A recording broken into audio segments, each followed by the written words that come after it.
সালাম আলাইকুম। মনে করছিলাম কুমিল্লার মধ্যে একটা শ্বশুর বাড়ি বানাই, তো শ্বশুর বাড়ির উপরে ঠাড়া উড়ে গেছে আলার পুতের, সকাল বিকেল এখন খালি গালি শুনি। এটা হচ্ছে একমাত্র এনসিপির কারণে। হালার পুত হালারা তো করে খাইছি। একটা উর্দুতে কথা আছে না, हमने वफा करके देख लिया अभी नफरत की बारी है, তো ওরা হালার ঘর হালার এটা দেখামো এখন।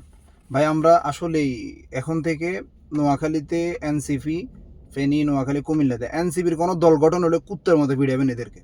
আমরা এই ব্যাপারে আসলে সিরিয়াস হইতে হইব, আমাদের আসলে সিরিয়াস হইতে হইব।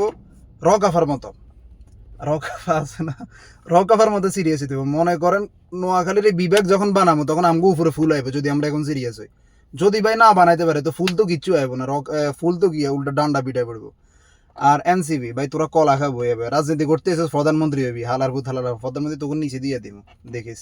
আর রকাফা সেলিউট, আপনার ফুল মারুম, আমি মারুম বিবেক হওয়ার পর আমি। যেদিন কুমিল্লা বিভাগ হবে ওই দিন তোমরা আমাকে যে অসম্মানগুলো করছো, ওই সবগুলো অসম্মান আমার গায়ে ফুল হয়ে ছিঁড়ে আসবে, বুঝছো?